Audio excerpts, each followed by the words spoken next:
வணக்கம். எல்லாரும் எப்படி இருக்கீங்க? தேர்தல் பிரச்சாரம் பரபரப்பா போயிட்டுருக்கு.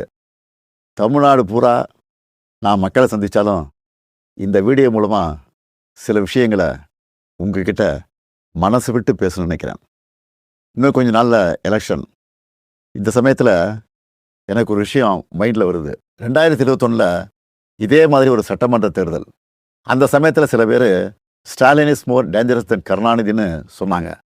கலைஞரோட என்னை எப்பவுமே ஒப்பிட முடியாது. அவரை நான் அப்பான்னு கூப்பிட்டதை விட தலைவர்னு கூப்பிட்டது தான் அதிகம். அப்படிப்பட்ட தலைவரை விட நான் மோர் டேஞ்சரஸ்னு அவங்க சொல்லும்போது எனக்கு ஒன்னே ஒன்று தான் தோணுச்சு. தமிழ்நாட்டை வஞ்சிக்க நினைக்கிறவங்களுக்கும் நம்மளோட வளர்ச்சியை தடுக்க நினைக்கிறவங்களுக்கும் நான் என்னைக்குமே டேஞ்சர் தான். இதில் தலைவர் கலைஞரை விட ஒரு படி மேலே இருக்கேன்னா அது எனக்கு பெருமை தானே. ஏன்னா இதெல்லாம் நம்ம தமிழர்களுடைய பிளட்லேயே இருக்கு.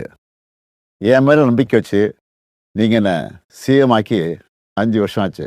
ஸ்டாலின் சார் சிஎம் ஆனதெல்லாம் ஓகே, இந்த 5 வருஷத்தில் மக்களுக்கு என்ன பண்ணியிருக்கீங்க அப்படின்னு யாராவது கேட்டால் நம்மளால் மணிக்கணக்கா ஏன் நாள் கணக்காக கூட பேச முடியும். முக்கியமாக எப்போவுமே தமிழ்நாட்டை வஞ்சிக்கிற ஒன்றிய அரசை எதிர்த்து தமிழ் மக்களுக்காக சண்டை செஞ்சிருக்கிறத இன்னும் பெருமையாக என்னால் சொல்லிக்க முடியும்.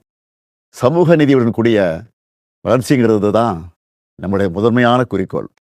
அந்த வகையில் கர்ப்பிணி பெண்களுக்கு மகப்பேறு உதவித்தொகை, மகளிர் உரிமை தொகை, மகளிர் விடியல் பேருந்து பயணம், தோழி மகளிர் விடுதி, மக்களை தேடி மருத்துவம்னு கருவில் இருக்கிற குழந்தையிலிருந்து வயது முதிர்ந்த மூத்த குடிமக்கள் வரைக்கும் எல்லாரும் பயனடைகிற மாதிரி நிறைய திட்டங்களை கொண்டு வந்தோம். நம்மக்கிட்ட காசு இருந்தால் எடுத்துப்பாங்க, நிலம் இருந்தால் பிடிங்கிப்பாங்க. ஆனால் படிப்பு மட்டும் யாராலையும் உங்ககிட்ட இருந்து எடுத்துக்கவே முடியாதுன்னு ஒரு சினிமா வசனம் இருக்குது. அது 100க்கு 100 உண்மை. நான் பதவியேற்றதிலிருந்து மாணவர்களை சந்திக்கும் போதெல்லாம் இதே கருத்தை தான் சொல்லிக்கிட்டு இருக்கேன். கல்வி ஒன்று தான் உங்ககிட்ட இருந்து யாரும் திருட முடியாத ஒரே சொத்து. அதனால தான் ஸ்கூலில் காலை உணவு திட்டம், காலேஜ் ஸ்டூடெண்ட்டுக்கு லேப்டாப், அரசு பள்ளியில் படித்த மாணவ மாணவிகளுக்கு மாதம் 1000 ரூபாய் உதவித்தொகை, நான் முதல்வன் திட்டம்னு கல்விக்காக மட்டும் இந்த ஆட்சியில் அவ்வளவு திட்டங்களை கொண்டு வந்திருக்கிறோம். நீங்கள் எந்த டேட்டா வேணாலும் எடுத்து பாருங்கள். தொழில்துறை, விவசாயம், கல்வின்னு எல்லா துறையிலையும் தமிழ்நாடு டாப்பில் இருக்கும். அதுக்கு அடையாளமாக 14 வருஷத்துக்கு அப்புறம் தமிழ்நாட்டுடைய பொருளாதார வளர்ச்சி 11.19% எந்த மாநிலமும் தொடாத இரட்டை இலக்கத்தை தொட்டிருக்கு. இன்னும் உயரம் தொடுவோங்கிற உறுதியும் எனக்கு இருக்கு. இப்படி எல்லா வகையிலும் நாம் முன்னேறி இருந்தாலும் ஒரு சில குறைகளும் இருக்குதுங்கிறது எனக்கு தெரியும். ஏன்னா நம்மளுடைய ஆட்சியை பற்றின விமர்சனம், ஃபீட்பேக் எல்லாத்தையும் காது கொடுத்து கேட்குறவன் தான். குறைகளாக சொல்லப்பட்ட சில விஷயங்களை கூட நாம் மற்ற மாநிலங்களை கம்பேர் பண்ணும்போது ரொம்பவே பெட்டராக தான் இருக்கும். இருந்தாலும் அந்த குறைகளையும் சரி செய்ய எல்லா விதமான வழிமுறைகளையும் நாம் ஏற்கனவே நடைமுறைப்படுத்திட்டோம். அதோட விளைவுகளை இன்னும் கொஞ்ச நாளில் நம்ம பார்ப்போம். உங்கள் எல்லாருக்கும் தெரியும், போன வாரம் ஒன்றிய அரசு டீலிமிட்டேஷன்னு ஒரு மசோதா கொண்டு வந்தாங்க.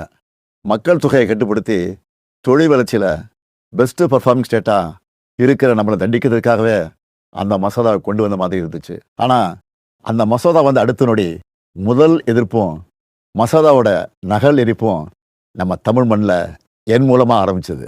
நாம் கொளுத்தின அந்த நெருப்பு தான் இன்னைக்கு கொழுந்து விட்டு எரிஞ்சு அந்த மசோதாவை சாம்பலாக்கியிருக்கு.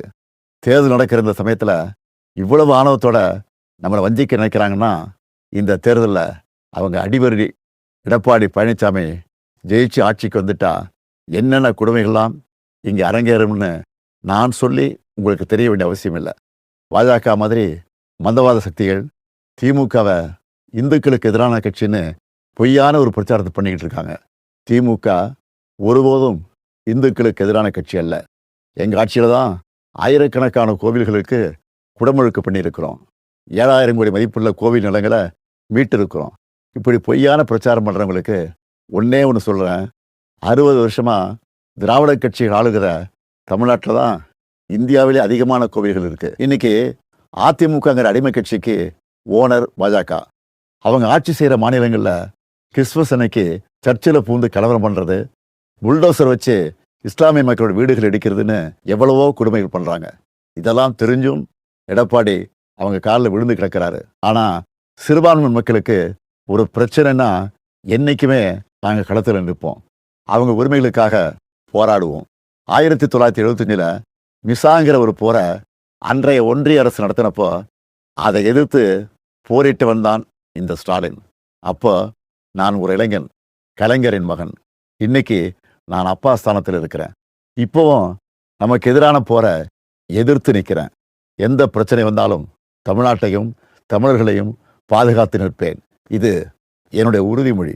எந்த வகையில் வந்தாலும் எத்தனை முறை முயற்சி பண்ணாலும் திமுக இருக்கிற வரைக்கும் தமிழ்நாட்டில் பாஜகவும் அவங்களுடைய கொடூரமான மக்கள் விரோத சித்தாந்தமும் ஜெயிக்க முடியலன்னு வரலாறு சொன்னால் போதும். அது மட்டும் போதும். நம்ம உரிமையை, நம்ம உழைப்பை, நம்ம மக்களுடைய கலாச்சாரத்தை, நம்ம மொழியை அழிக்கணும்னு நினைக்கிறவங்களோ அவங்களோட அடிமைகளோ நமக்கு வேணாம். இந்த வளர்ச்சியும் வளமான எதிர்காலமும் அடுத்த 5 வருஷம் தொடரணும்.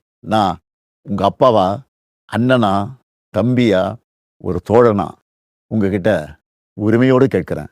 மீண்டும் இந்த நல்லாட்சி தொடர உதயசூரியன் சின்னத்திலும் எங்களது மதச்சார்பற்ற முற்போக்கு கூட்டணி கட்சியின் சின்னத்திலும் வாக்களித்து வெற்றி பெற செய்யுங்க. நன்றி.